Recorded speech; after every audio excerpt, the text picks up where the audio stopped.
America एक बार फिर सरकारी गतिविधियों के ठप होने की कगार पर खड़ा है।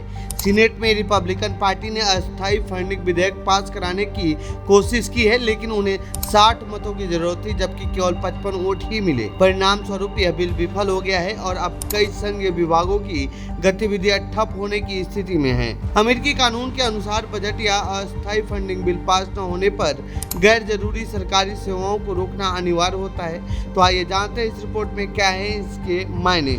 डेमोक्रेट्स और राष्ट्रपति डोनाल्ड ट्रंप के बीच मतभेदों से बड़ी दिक्कत। मंगलवार यानी 30 सितंबर को अमेरिका को 6 साल में पहली बार शटडाउन का सामना करना पड़ सकता है। डेमोक्रेट्स और राष्ट्रपति डोनाल्ड ट्रंप के बीच मतभेदों ने फंडिंग बढ़ाने की आखिरी कोशिश को नाकाम कर दिया है। सीनेटरों की यह कोशिश विफल रही कि फंडिंग जारी रहे और सरकार सामान्य रूप से काम करती रहे। कांग्रेस में लगातार चर्चा के बावजूद दोनों पक्ष वित्तीय वर्ष की समाप्ति से पहले किसी समझौते पर नहीं पहुंच पाए। सीनेट के रिपब्लिकन सदस्यों ने सदन द्वारा पारित अस्थायी फंडिंग विधेयक पर समर्थन जुटाने की कोशिश की, लेकिन डेमोक्रेट्स की आवश्यक संख्या नहीं मिली। राष्ट्रपति ट्रंप ने मतदान से पहले कहा शायद सरकार बंद हो जाएगी। यह स्पष्ट संकेत था कि स्थिति गंभीर है। व्हाइट हाउस में हुई अंतिम बैठक में भी कोई समझौता नहीं हुआ। सीनेट के डेमोक्रेट नेता चक शूमर ने कहा कि दोनों पक्षों के बीच मतभेद गहरे हैं और बातचीत तनावपूर्ण रही है। क्यों हो रहा है शटडाउन?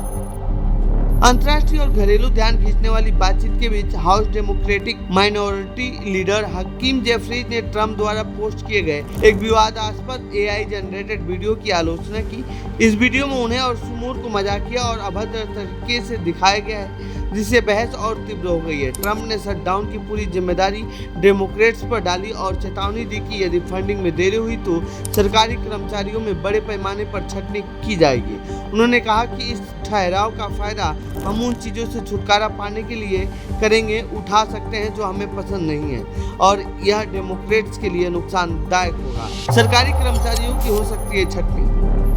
इस कदम से सरकारी कर्मचारियों और आम जनता को बड़ा असर पड़ सकता है। शटडाउन के दौरान लाखों कर्मचारी बिना वेतन रह सकते हैं और कई सामाजिक सुरक्षा योजनाओं में रुकावट आ सकती है। पिछले सबसे लंबे शटडाउन का अनुभव दिसंबर 2018 में हुआ था, जब 35 दिन तक सरकारी कामकाज ठप रहे थे।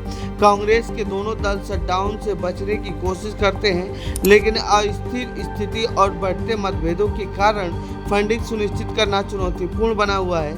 इस बार भी अस्थायी फंडिंग विधेयक के मुद्दे पर ट्रंप और डेमोक्रेट्स का संघर्ष जारी है और अमेरिकी सरकार के सामान्य कामकाज पर संकट मंडरा रहा है। तो ये थी अमेरिका से जुड़ी हमारी रिपोर्ट। आपको कैसी लगी ये रिपोर्ट कमेंट बॉक्स में बताएं। साथ ही इस पूरे मामले पर आप क्या कहना चाहते हैं कमेंट बॉक्स में लिखें। बाकी देश दुनिया की खबरों के लिए बने रहिए जनसत्ता के साथ। धन्यवाद।